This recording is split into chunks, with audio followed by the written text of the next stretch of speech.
Cukup lama sekali kita tidak pernah membahas sastra di channel kita ini. Nah, sekarang mumpung ada waktu yang sangat cerah ini, maka kita akan membahas sastra lagi. Sastra yang akan kita bahas yaitu surat dari masa lampau yang orang umum mengenalnya sebagai lontar, yang kadang berupa tamra dan sejenis lainnya. Kita akan ambil pada tahun yang selesai ditulis 163 Saka, atau kalau Masehi selesai pada 241 Masehi. Lontar yang akan kita bahas ini bernama lontar Pauman. Pauman atau Pahoman. Jadi intinya lontar ini isinya, akhir dari isinya nanti itu adalah bagaimana cara kita diajarkan oleh leluhur kita untuk bisa mengenal diri sendiri, supaya paling tidak nanti dalam kehidupan, yaitu kehidupan kita yang sekarang ini, kita benar-benar menjadi manusia yang memang sesuai dengan wujudnya, yaitu manusia. Ada kalanya manusia itu dikekang oleh suatu aturan, tetapi di belakangnya mereka ini ingkar. Inilah manusia. Nah, di leluhur kita sebetulnya itu tidak begitu saja melepaskan kita, yaitu anak cucunya ini begitu saja, dilepas begitu saja. Itu kalau kita lihat dari catatan masa lampau tidak begitu. Jadi leluhur kita masa lampau di tahun itu, yaitu di tahun 241 Masehi, itu sudah merencanakan dan menuliskan apa-apa yang mereka ketemukan, supaya paling tidak anak cucunya itu mempunyai pegangan, yaitu kita-kita yang sekarang ini, di generasi yang sekarang ini, atau di generasi yang akan datang. Mengenal diri, merasakan diri, supaya kita paling tidak bisa mengenal diri sendiri dulu, dan lantas kita bisa memahaminya serta bisa merasakan serta mengendalikannya. Di dalam lontar Pahoman, kita diajarkan untuk itu, yaitu mengenal diri. Yang seperti saya sebutkan di awal tadi, itu seumpama begini, kita akan mengambil hak milik orang lain, tetapi setelah kita mengenal diri dan mengasah diri sendiri kita itu, kita pasti akan diingatkan oleh diri kita juga, jangan diambil, itu bukan milikmu. Seandainya kita tiba-tiba ada orang cantik, istri orang atau apa, jangan, itu bukan istrimu. Kemudian kita mau berbohong, pasti diri kita juga akan mengingatkan, jangan berbohong, malulah kepada aku. Nah, gitu. Jadi intinya itu tidak akan dihukum atau apa, bukan, tetapi intinya itu adalah malu kepada diri kita sendiri. Karena kita sudah sadar bahwa kita itu adalah aku adalah aku adalah manusia. Lantas bagaimana cara tahap demi tahap untuk mengenal dan mempelajari itu? Nah, di lontar ini leluhur kita telah menuliskannya. Oleh sebab itu, mari kita bahas setahap demi setahap. Semoga bisa dipahami dan semoga bisa diterapkan di kehidupan kita sehari-hari ini.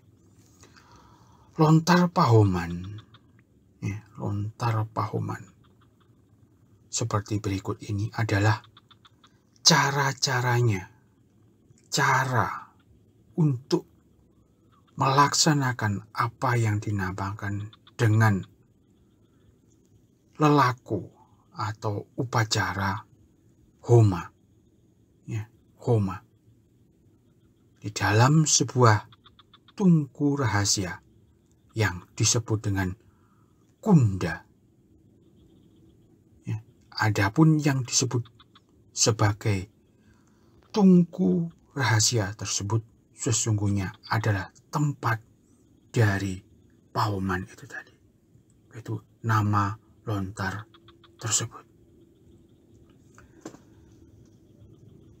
Kenapa saya itu suka mempelajari lontar-lontar dari tahun-tahun awal-awal Masehi, atau awal dari tahun Saka, itu karena Nusantara ini dulu belum terpecah-pecah menjadi suku, antar suku ini itu dan lain-lain. Sumatera, Jawa, Kalimantan, Sulawesi, Bali, Nusa Tenggara dan lainnya itu masih menjadi satu kesatuan. Belum kita itu terpecah-pecah menjadi antar suku yang akhirnya di tahun-tahun berikutnya itu ada perbedaan yang kadang-kadang bisa mencapai perpecahan. Jadi di tahun-tahun awal Saka itu Nusantara masih menjadi satu kesatuan yang disatukan oleh sastra Kawi. Kita balik ke lontar pahoman. Umumnya kita juga yang di Nusantara, tradisi Nusantara ini, kita itu mengenal kandapat, sedulur papat, limo pancer, dan lainnya, namanya itu berbeda-beda. Tetapi yang akan kita bahas ini adalah di dalamnya kandapat atau sedulur papat tadi itu, yaitu apa yang disebut dengan kunda, yang melakukan upacara atau lelaku yang disebut dengan homa. Ini adalah tahapan setelah kita mengenal apa yang disebut dengan kandapat. Karena inti dari ajaran ini adalah berpusat pada pancernya. Yaitu sedulur papat, lima pancer ini. Kita ini yang akan kita pelajari ini adalah yang ditulis dalam lontar pahoman ini adalah di pancernya, yaitu tahapan keduanya setelah kandapat atau sedulur papat lima pancer. Karena di tradisi atau ajaran-ajaran leluhur kita itu yang berhubungan dengan kehidupan, yaitu kakang kawa, adik ari dan semuanya kandapat dan lain-lainnya, itu namanya itu sebenarnya tahap pertama. Tahap kedua, ketiga, sampai tahap 12 itu ada. Apa yang akan kita dapat dari ajaran ini? Yaitu tadi, kita mengenal diri kita sendiri. Intinya itu kita akan disetop oleh diri kita sendiri. Nanti, kalau kita sudah selesai dalam tahapan itu, dan kita sudah mengenal diri sendiri, apa yang akan didapat lagi? Orang masa lampau itu menggambarkan apa yang disebut dengan ilat geni, sabdo dadi. Jadi apa yang kita katakan itu akan terjadi. Ya, itu hal itu sebetulnya sudah umum sekali di orang-orang masa lampau. Jadi berbicara itu tidak bisa seenaknya karena akan terjadi. Semua kita mengatakan anak kita bagaimana gitu, pasti akan terjadi. Atau menyumpahi orang lain itu pasti akan terjadi. Itu sesuatu yang berbahaya. Tetapi setelah kita memahami apa isi dari lontar pahoman, yaitu kita melakukan upacara yang disebut dengan homa di sebuah tungku yang disebut dengan kunda, itu pasti kita tidak akan sembarangan. Sabdo dadi, ilat geni itu nanti bermanfaat bukan untuk diri kita sendiri, tetapi untuk semua masyarakat yang ada di sekeliling kita. Kemudian setelah memahami ini juga kita akan, bahkan ini sudah umum juga di orang-orang masa lampau, bisa menentukan kapan kita akan berpulang. Gitu. Karena kita itu hidup, itu tidak semata hidup. Kita itu hidup punya tugas. Apapun itu bentuknya. Kita itu punya tugas untuk hidup. Dalam kehidupan ini kita punya tugas masing-masing. Walaupun lah kita itu kadang dilihat orang lain orang yang tidak berguna, tetapi tetap saja itu masih mempunyai tugas dalam kehidupan. Kalau kita sudah memandang itu, kita tidak bisa menyepelekan orang lain. Itu kita akan menghormati orang lain, karena mereka itu juga punya tugas. Rendah-rendahnya manusia derajatnya, tetap saja dia sama mempunyai tugas dalam kehidupan. Itu ujung-ujungnya yang akan kita dapatkan. Welas asih, tidak ingkar dari tugas dan kewajiban sebagai manusia. Lontar pahoman yang isinya adalah laku atau upacara homa yang dikhususkan di tempat yang namanya kunda. Itu sebetulnya di mana? Kunda, ya, kunda itu adalah titik di mana tempat di pusar kita. Jadi kalau nenek saya itu dulu Mbok Tia namanya. Kalau sakit perut, kita itu sakit perut atau sakit gak enak badan dan lain-lain, pasti dicari di ini pusar kita itu. Kalau kedut-kedutnya itu kan dia kedutnya 3 kali berhenti, 3 kali lagi berhenti gitu. Kalau bergeser dari pusar beberapa senti gitu, kita akan sakit, badan kita tidak enak, dan itu dikembalikanlah ke pusar. Tapi sangat lemah sekali kedutnya itu. Nah, itu dibalikkan ke pusar, maka kita akan sembuh. Itu yang dilakukan oleh nenek saya dulu pada saya. Waktu masih kecil sekali saya ingat. Apakah itu yang kedut di dalam pusar, yang saat kita tekan akan kerasa di jempol kita atau di jari-jari kita? Walaupun itu sangat lemah, yang seperti saya bilang itu tadi, kedutnya itu. Itulah yang disebut dengan kunda, yang nyata. Jadi bukan suatu yang direka-reka waktu atau dibayang-bayangkan kalau leluhur kita menulis itu, pasti dibuktikan ternyata memang ada, yaitu Kunda yang berkedut di dalam pusar selama 3 kali berturut-turut itu tadi. Ya, 3 kali dia itu. Kedutnya itu 3 kali berhenti, 3 kali lagi berhenti, dalam jeda beberapa detik timbul lagi 3 kali. Sebetulnya apa itu si Kunda yang berkedut di dalam pusar kita itu? Di lontar Pahoman itu disebut yang pertama sebagai Sang Hyang Nadiswari.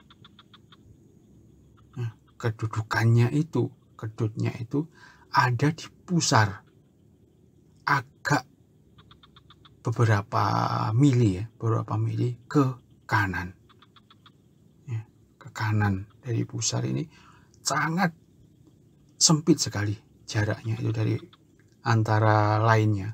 Nadiswari, Sang Hyang Nadiswari dengan yang lain ini ada perbedaan, tetapi sangat sempit sekali kalau kita ukur dengan jarak. Nah, yang di tengah, ya sebelah kanan kan Sang Hyang Nadiswari. Yang di tengah, itu adalah Sang Hyang Guru. Sang Hyang Guru yang berhubungan nanti kalau diurutkan itu berhubungan dengan pangkal dari jantung. Nah, kemudian yang sebelah kiri, sebelah kiri dari pusar, tetapi jaraknya sangat mepet sekali seperti yang Sang Hyang Nadiswari tadi, tapi sebelah kanan. Nah, yang sebelah kiri, kedut sebelah kiri itulah yang disebut dalam lontar Pahoman disebut dengan Sang Hyang Kala, Sang Hyang Waktu. Jadi yang tengah, kedut tengah itu yang 3 kali tapi bersamaan, tetapi ada perbedaan. Yang tengah dari pusar itu adalah Sang Hyang Guru yang berhubungan dengan pangkal jantung. Terus kemudian yang sebelah kanan itu adalah Sang Hyang Nadiswari. Sebelah kiri adalah Sang Hyang Kala. Sang Hyang Kala mengatur pergerakan badan, separuh badan yang sebelah kiri. Sang Hyang Nadiswari mengatur pergerakan dan peredaran darah dan semuanya di sebelah kanan. Sang Hyang Guru itu adalah mengatur semuanya karena dia posisinya persis di pangkal jantung yang berwarna pita yang berbalut kuning warnanya.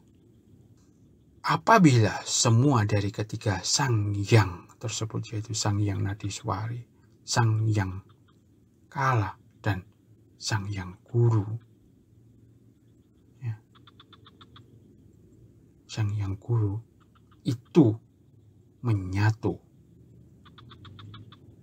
kemudian berhasil dikonsentrasikan serta dirasakan dengan perasaan yang begitu sangat baik, dan benar di dalam pikiran dan perasaan itu tadi. Maka dengan demikian, untuk selanjutnya kita harus berusaha dan sangat bersungguh-sungguh agar kita berhasil membayangkan dan merasakan wujud diri beliau, yaitu Sang Hyang Geni Rahasia, yang kedudukannya semuanya mengaruhi semuanya di tempat yang saya sebut tadi itu sebagai Kunda. Jadi Kunda itu kalau itu kan bahasa Kawi. Kalau diartikan dalam bahasa Indonesia itu adalah pawon, tungku pawon. Apa kalau dapur itu loh, yang kuno itu loh, yang tungku untuk memasak itu loh. Nah, itu.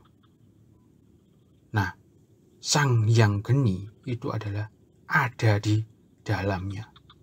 Ya seperti tungku nenek kita dulu, zaman dulu, atau mungkin sekarang di Bali itu masih ada. Itu tungku, ya, tungku di bawahnya atau di dalamnya itu akan menyala-nyala api untuk memasak itu tadi, yaitu Sang Hyang Geni. Ya. Nah, Sang Hyang Geni itu tadi yaitu perwujudan dari api rahasia tersebut yang ada di dalam Kunda yang saya sebut tadi, atau sosok api yang wujudnya teramat sangat halus itu, yang memunculkan dirinya sendiri dari dalam bagian Nabi. Nah, Nabi sekarang posisinya Nabi, ya, Nabi posisinya itu berada di bawah pusar, antara pusar dan kemaluan. Tungkunya itu di situ. Si Nabi ini, kita membayangkan begini ya. Nabi itu adalah munculnya api, inti munculnya api untuk menyalakan sesuatu di dalam tungku. Nah, tungku tadi itu di atasnya, yaitu di pusar yang disebut dengan Kunda. Nah, kemudian api yang membakar-bakar tadi itu disebut dengan Sang Hyang Geni tadi itu. Nah, kita lanjutkan sekarang. Istilah Sang Hyang Geni, ya, Sang Hyang Geni tersebut adalah sebagai sebutan, ya, sebagai sebutan. Istilah itu ini, Sang Hyang Geni itu istilah dari diri beliau itu, yang sosoknya itu berupa api tetapi tidak menyala dan tidak panas dan tidak bercahaya. Sang Hyang Geni yang sangat halus, yaitu tempat kedudukannya berada di Nabi, yaitu antara pusar, di bawah pusar dan di atas kemaluan. Ya, itu sebetulnya yaitu tadi gelar. Bukan itu api yang menyala-nyala seperti yang kita lihat atau bercahaya seperti umumnya api yang kita lihat, atau panas, bukan. Tetapi dia itu sangat lembut. Itu juga bisa kita rasakan di dalam antara itu tadi, di antara pusar dan kemaluan. Itu dia itu sebetulnya hidup, menyala, tetapi itu tidak panas. Nah, sebetulnya di Lontar Pahoman, kenapa saya itu mengulang-ulang ini, yaitu di antara pusar dan kemaluan, itu sebetulnya itulah tempat kedudukannya, yaitu Sang Hyang Geni. Di Lontar Pahoman disebutkan itulah sebetulnya titik dari nyawa kita, kedudukannya berada di situ. Itu yang disebutkan dalam Lontar Pahoman. Sesuatu yang sangat lembut, tetapi dia itu mempunyai gelar Sang Hyang Geni. Tetapi dia tidak panas, tetapi dia juga tidak bercahaya dan juga tidak menyala-nyala. Oleh karena apabila sosok api rahasia yang memiliki sifat-sifat yang teramat halus tersebut sedang ada dalam keadaannya yang menyala-nyala dan dalam keadaannya yang sedang berkobar-kobar nyalanya hingga sampai menyentuh bibir dari tungku Kunda, yaitu tungku berapian rahasia tadi itu, maka dengan demikian itu adalah sebuah pertanda bahwa segala macam makanan yang telah kita makan dan segala macam minuman yang telah kita minum sebelumnya tidak akan sampai menyebabkan kekotoran-kekotoran yang tertinggal atau melekat pada sekujur batin. Maksudnya itu, apa yang kita makan, kotoran-kotoran yang kita makan, atau apa yang tertinggal dari sari-sari minuman yang telah kita minum, sehingga mempengaruhi kita, itu sebetulnya apa yang kita dengar dari omongan orang lain, apa yang sudah kita ucapkan kepada orang lain, apa yang sudah kita lihat dari keadaan di sekeliling kita, apa yang sudah kita rasakan dengan kita kehidupan yang kita jalani sehari-hari, dan lain-lainnya itu yang begitu banyak. Makanan, itu istilahnya makanan yang telah kita kunyah, kita makan. Kadang ada enak, kadang nggak enak. Itulah nanti yang akan dikelola oleh Sang Hyang Geni di Nabi itu tadi, untuk disaring supaya apa yang sudah kita makan itu menjadi hal berguna, bukan menjadi racun. Karena ini sudah kita bisa buktikan di ilmu kedokteran bahwa penyakit yang menyerang kita itu kebanyakan adalah dari perasaan dan pikiran. Kalau makanan yang kita makan, ya, makanan maksudnya makanan beneran, bukan istilah yang saya sebut tadi, makanan beneran yang kita makan itu sebetulnya mungkin nomor beberapa gitu untuk menyebabkan sakit. Tetapi dari dalam perasaan dan pikiran itu sebetulnya yang awal muasal dari hal yang bisa mencederai kita, bahkan bisa membunuh kita. Sumber penyakit itu adalah dari pikiran dan perasaan. Nah, di situ tugasnya Nabi, yaitu tempat kedudukannya Sang Hyang Geni tadi itu, untuk membakar apa yang sudah kita makan, dibakar, dinyalakan di dalam tungku kunda tadi yang ada di dalam pusat. Adapun atau apabila kobaran-kobaran dari nyala api rahasia yang bersifat teramat halus tersebut bahkan sudah sampai melewati tungku, yaitu tungku kunda perapian yang berada di dalam pusar yang juga rahasia tersebut, maka dengan demikian itu adalah sebuah pertanda bahwa pada saat-saat yang demikian itu, dengan sendirinya aliran-aliran dari nafas tersebut akan menjadi jauh lebih memiliki kekuatan yang berguna untuk bisa menyaring atau menyingkirkan kotoran-kotoran yang mengaruhi batin dan perasaan kita. Coba kita bayangkan ya itu tadi. Awal muasal dari kejadian yang kita alami semua umat manusia, awal muasalnya itu adalah dari pikiran. Sakit atau apapun itu juga dari pikiran. Dan tindakan apapun yang terjadi di dunia ini, yang bahkan sampai kekacauan yang berlarut-larut, yang gak selesai, perang di mana-mana, itu sebetulnya awal muasalnya itu adalah dari pikiran. Itulah manusia.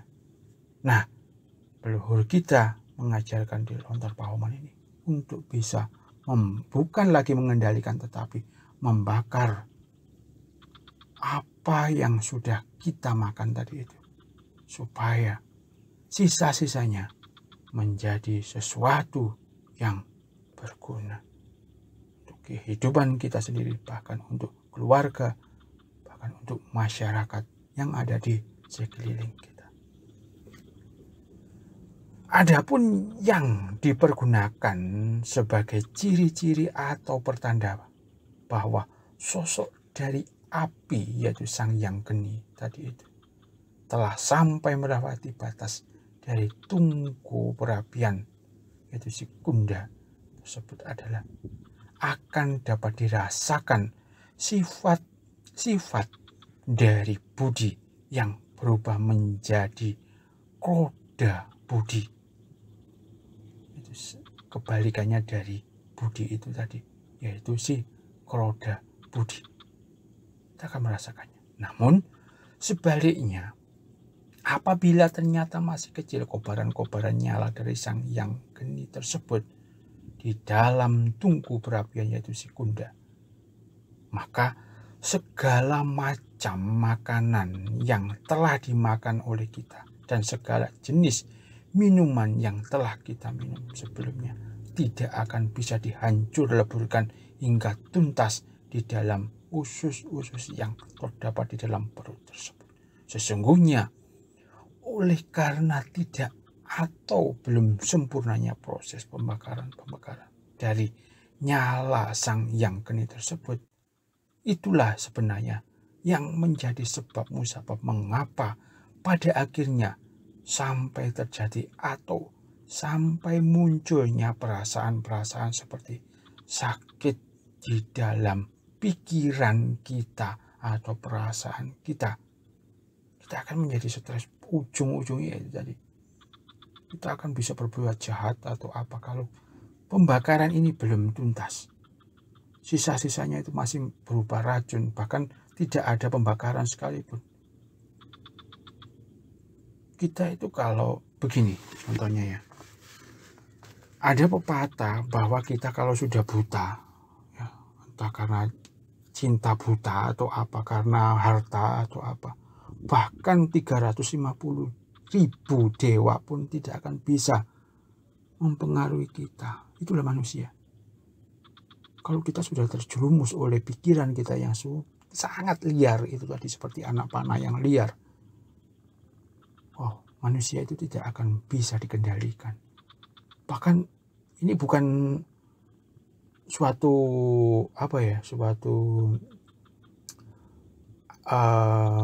teori atau apa, bukan. Ini sudah kenyataan. Bahkan kan banyak itu orang tua membunuh anaknya, anak membunuh orang tuanya, perang sampai menewaskan anak-anak kecil yang tak berdosa, dan kejahatan yang dilakukan manusia itu luar biasa.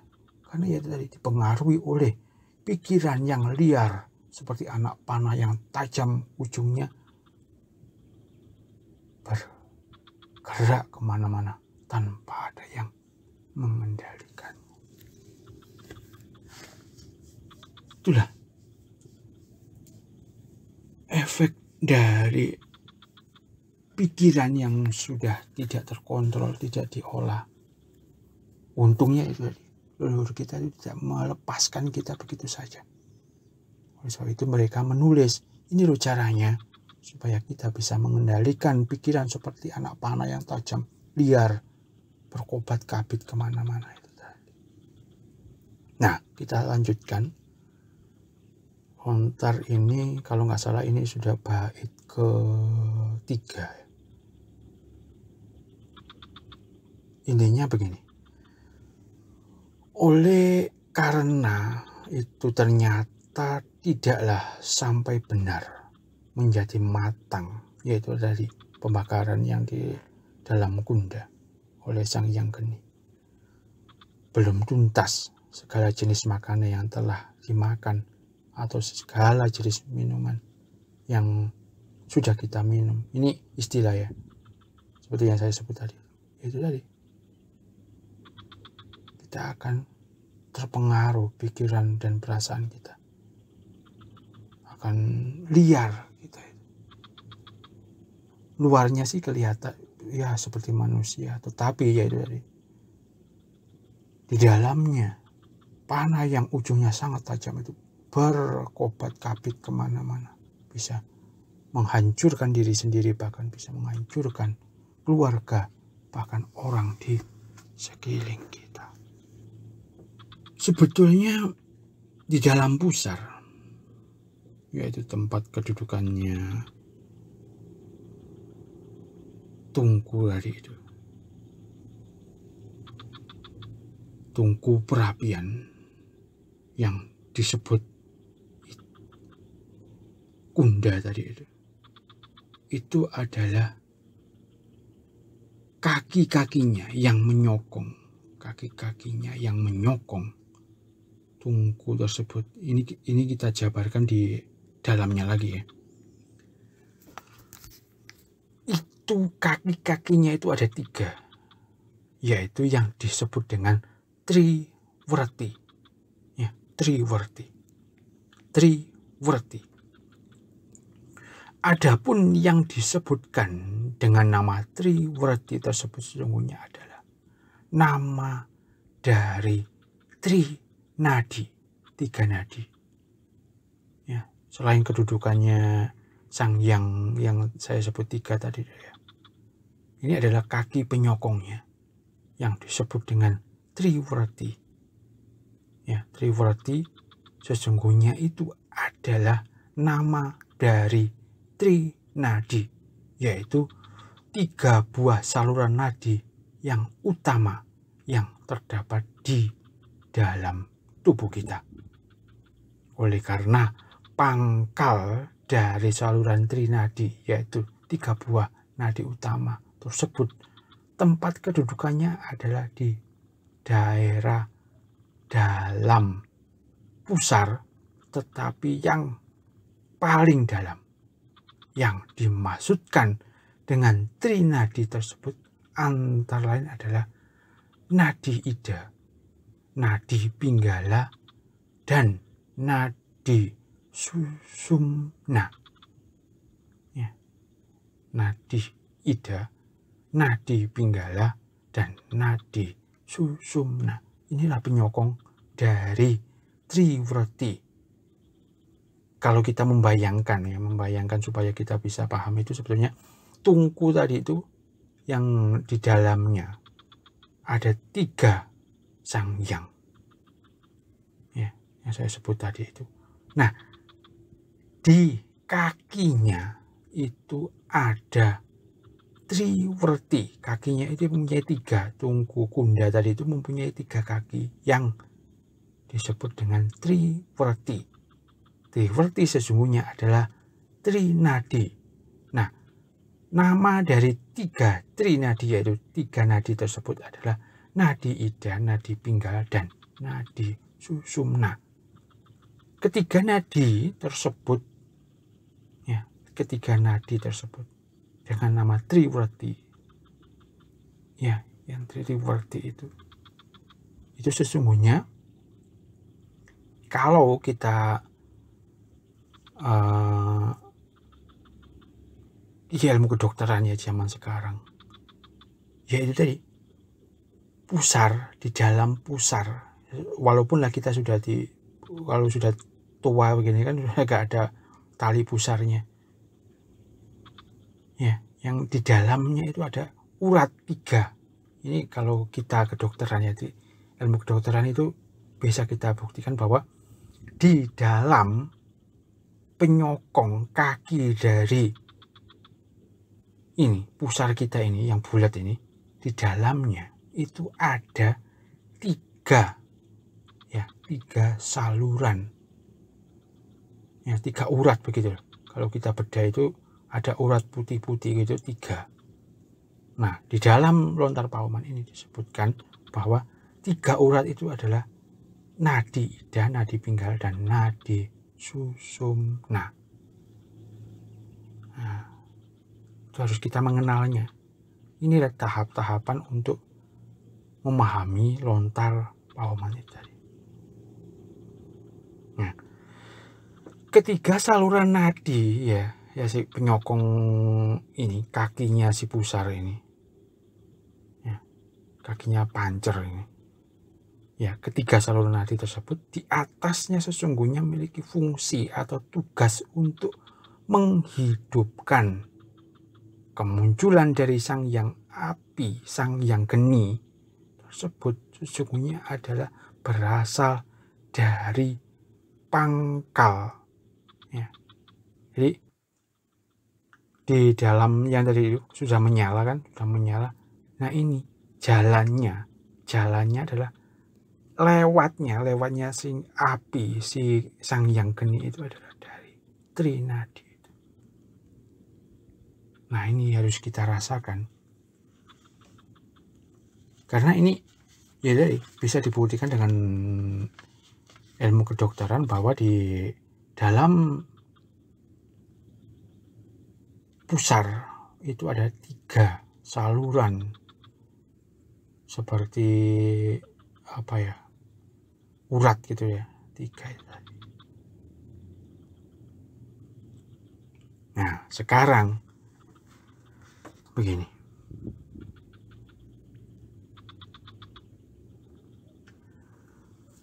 Sang Hyang Geni sekarang, Sang Hyang Geni itu dari yang menyala dari itu kan tadi sudah saya jelaskan muasal dari Sang Hyang Geni, yaitu sebetulnya umur kita, nyawa kita, yaitu di antara pusar dan ini kemaluan. Kemudian ya, tungkunya, yaitu tungku rahasia si Kunda itu adalah pusar itu sendiri, dan di dalam pusar itu ada ya Sang Hyang 3 dari itu, dan di kaki-kakinya itu penyokongnya adalah urat tadi itu yang juga 3. Nah, sekarang ini adalah Sang Hyang Geninya. Sang Hyang Geni itu. Sang Hyang Geni tersebut, ya, Sang Hyang Geni itu sedang ada dalam keadaan yang menyala-nyala dan sedang ada dalam keadaan yang berkobar-kobar. Ya, ini kan terus menyala dia. Kalau memang padam ya kita sudah mati. Ini kalau selagi kita hidup ini masih berkobar-kobar, walaupun lah itu seperti yang awal saya sebut itu tidak berkobar-kobar seperti api yang kita lihat. Kemudian sesudah berhasil membayangkan atau merasakan seperti itu, maka persembahkanlah sebagai macam widana ke hadapan Sang Hyang Geni tersebut. Nah, sekarang ini adalah upacara persembahannya. Ya. Ini jangan sampai salah tafsir ya. Makanya persembahan ini akan kita kupas sekarang. Ya, supaya tidak salah tafsir ada persembahan, bukan. Seperti apa yang umum kita lihat, bukan. Ya. Yang dimaksudkan dengan istilah yang saya sebut tadi itu widana tersebut sesungguhnya tiada lain adalah berupa kayu-kayu bakar. Nah, ini kayunya, kayu bakarnya itu disebut dengan widana, widono atau widana. Ya. Apabila demikian, yang mana saja yang disebut-sebutkan sebagai kayu bakar yang dikatakan sebagai sifat-sifat dari rahasia tersebut. Ya, apa sebetulnya kayu bakar itu? Nah, ada pun yang dimasukkan dengan kayu bakar, kayu-kayu bakar itu, yang rahasia itu, tersebut tidak lain dan tidak bukan sesungguhnya adalah badan jasmani kita sendiri. Pada jasmani ini disebut sebagai badan Triantokorono. Nah, tetap aja 3. Ya, badan jasmani yang bernama Triantokorono tersebutlah yang diibaratkan seakan-akan merupakan tumpukan-tumpukan dari kayu-kayu bakar yang bersifat rahasia tersebut. Maka dengan demikian, hendaklah berusahalah kita untuk mengeluarkan kayu-kayu bakar bersifat rahasia tersebut dari tempat persembunyiannya masing-masing, yaitu semuanya terdapat di kedalaman hati kita sendiri. Ya. Badan jasmani kita ya, yang saya sebut ini sebetulnya itu tadi. Tangan, kamu melakukan apa? Kaki, kamu berjalan di mana? Lidah, lidah, kamu sudah berkata apa? Oh, itu yang saya maksud. Isinya kepala, kamu sudah memikirkan apa? Telinga, kamu sudah mendengarkan apa? Nah, itu kan. Mulut kamu sudah mengeluarkan kata-kata apa? Apakah menyakitkan atau berguna bagi orang lain? Inilah semua apa yang kita lakukan, itulah yang akan diibaratkan, ya, atau diibaratkan yang akan kita buat kayu-kayu untuk bisa menyalakan api untuk membakar kekotoran batin kita. Ya. Nah, yang dimaksudkan dengan Triantokorono tersebut sesungguhnya ada 3 macamnya lagi. Nah, di dalam Triantokorono itu ada 3 macamnya. Ya, ini kayu tadi itu untuk membakar, untuk menyalakan api Sang Hyang Geni tadi, untuk membakar kekotoran batin di dalam tungku Kunda, dalam pusat. Triantokorono tersebut terdapat di dalam hati atau perasaan kita, di dalam seluruh jagat. Maksudnya itu di sekujur tubuh kita semuanya yang saya sebutkan tadi. Kamu melakukan apa? Kaki, tangan, telinga, dan semua apa yang ada di kujur-kujur kita itu kan mempertanggungjawabkan apa yang sudah kamu lakukan lah, gitu kan. Yang mana sajakah sesungguhnya yang disebutkan 3 tersebut. Nah, Triantokorono sebetulnya di dalamnya itu sifat-sifat dari, ya, ini sebenarnya sifat. Triantokorono itu adalah, kalau dikupas lagi, itu adalah sifat. Apa sajakah sifat dari Triantokorono itu? Sifat-sifat itu adalah yang pertama, ya, satwa, sifat satwa. Ya. Yang kedua, Triantokorono itu punya sifat, yaitu sifat dari raja. Dan Triantokorono yang ketiga sifatnya adalah sifat dari tama. Nah, kita kupas lagi satu persatu. Semoga ini mengerti ya sahabat ya, karena panjang sekali. Jadi saya jelaskan setahap demi setahap supaya bisa dipahami. Nah, ketiga itulah sifat dari Triantokorono, yang di dalamnya sebetulnya ada 3 sifat, yaitu sifat dari satwa, sifat dari raja, dan sifat dari tama. Ya, ketiganya ini hendaknya dijadikan sebagai isi dari persembahan yang saya sebutkan tadi. Inilah isi dari persembahan itu. Bukan apa atau apa, bukan. Isi dari persembahan itu adalah 3 sifat dari Triantokorono, yaitu yang di dalamnya ada sifat satwa, ada sifat-sifat dari raja, dan sifat-sifat dari tama. Inilah yang akan kita buat persembahan di dalam api, di dalam kayu untuk menyalakan api, yaitu persembahan-persembahan dari 3 Triantokorono yang punya sifat yang saya sebutkan barusan itu. Jadi mereka 3 sifat ini digunakan untuk dapat dibakar sampai tuntas, habis, benar-benar habis oleh Sang Hyang Geni yang berada di dalam Kunda tersebut.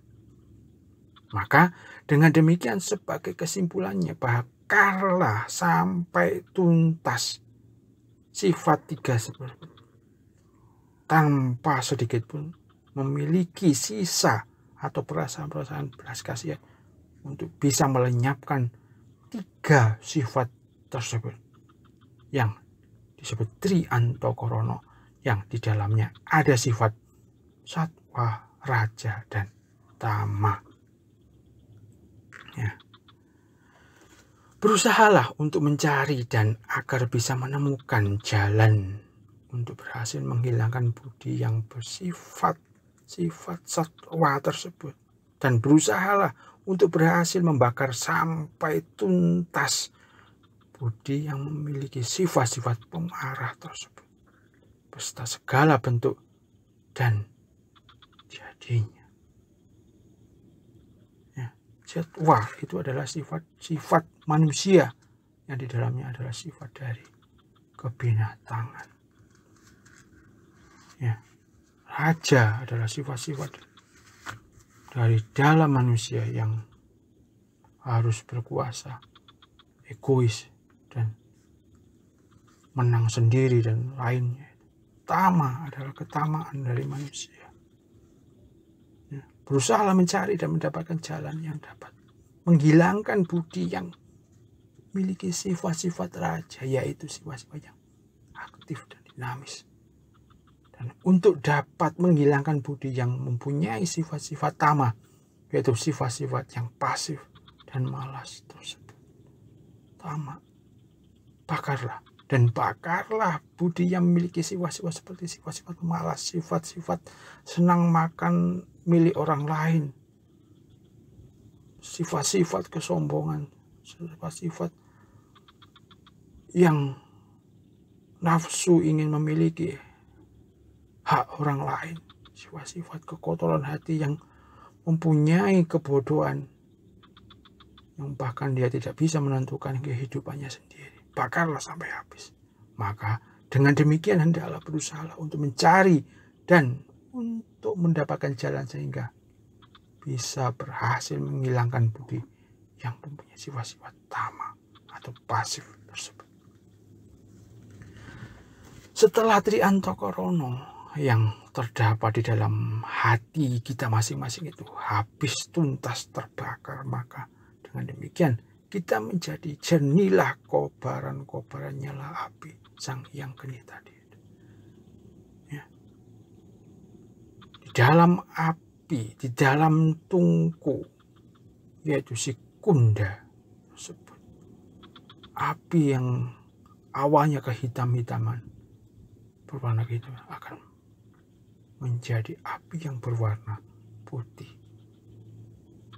Selanjutnya, pujalah hendaknya beliau Sang Hyang Geni yang rahasia tersebut sebagai macam puja-puja dari Dhyatmika. Nah, ini kalau kita sudah melenyapkan kekotoran-kotoran batin, ya, yang punya 3 sifat tadi, Satwa, Tama, dan Raja, itu habisnya. Bahkan si Sang Hyang Geni yang awalnya berubah ke hitam-hitaman karena hasil dari pembakaran itu, sampai berubah menjadi api yang berwarna halus, putih bersih. Maka setelah itu pujalah apa yang disebut dengan Dhyatmika. Ya, oleh karena hanya dengan pemujaan-pemujaan seperti itu, maka dengan demikian akan menyebabkan kobaran-kobaran dari nyala api tersebut menjadi benar-benar bersifat sangat jernih. Lantas apa Dhyatmika tersebut? Pujalah kesadaran kita, sadar, kita harus sadar. Jangan-jangan kita melakukan sesuatu tidak sadar, jangan. Pujalah kesadaran. Karena dengan bukti kesadaran kita itu adalah membuktikan bahwa kita itu masih dalam lingkungan kehidupan. Sadarilah diri kita itu. Jangan-jangan kita melakukan kesalahan atau apa, itu karena kita kerasuan, ngapain? Kita harus sadar, tidak ada itu. Karena semua sumber masalah, yaitu yang sebut saya panjang lebar tadi itu, ibarat panah yang bergeliat kemana-mana yang ujungnya sangat tajam, itu sebenarnya asalnya itu adalah dari perasaan pikiran kita sendiri. Jangan suka kita menyalahkan orang lain atau makhluk lain kalau kita sudah melakukan kesalahan. Jangan. Kita harus sadar bahwa apa yang terjadi, yang sudah terjadi, atau apa yang belum terjadi itu sebenarnya adalah kehendak dari diri kita yang sumbernya dari Setelah kita sadar, pujalah kesadaran itu. Setelah itu kita akan mendapatkan apa yang disebut dengan diatmika, kesadaran yang tertinggi. Nah, gitu sobat. Kita dari pembahasan ini semoga berguna. Bahwa apa yang terjadi dalam kehidupan kita itu adalah sumber asal muasalnya itu adalah sumbernya pikiran. Oleh sebab itu kita kelola apa yang saya sebutkan panjang lebar itu adalah mengelola pikiran dan perasaan, dibakar supaya hasilnya itu adalah kesadaran yang tertinggi. Jangan sampai kita menyalahkan orang lain kalau kita sudah melakukan kesalahan. Karena sumber dari kesalahan itu adalah dari diri kita sendiri. Inilah yang disebutkan di lontar ini. Leluhur kita ya dari mengingatkan, mengajarkan. Mereka itu tidak melepaskan kita itu begitu saja enggak. Tetapi kita itu sudah diberi pesan, diberi ajaran supaya kita itu benar-benar menjadi manusia, supaya selamat, tentrem, adem, makmur, kan gitu, sehat dan segala macamnya. Karena kita harus menciptakan kehidupan yang sangat luar biasa di kehidupan kita ini. Begitu sahabat. Semoga berguna. Nanti kalau ada waktu lagi kita akan membahas surat-surat dari masa lampau lainnya.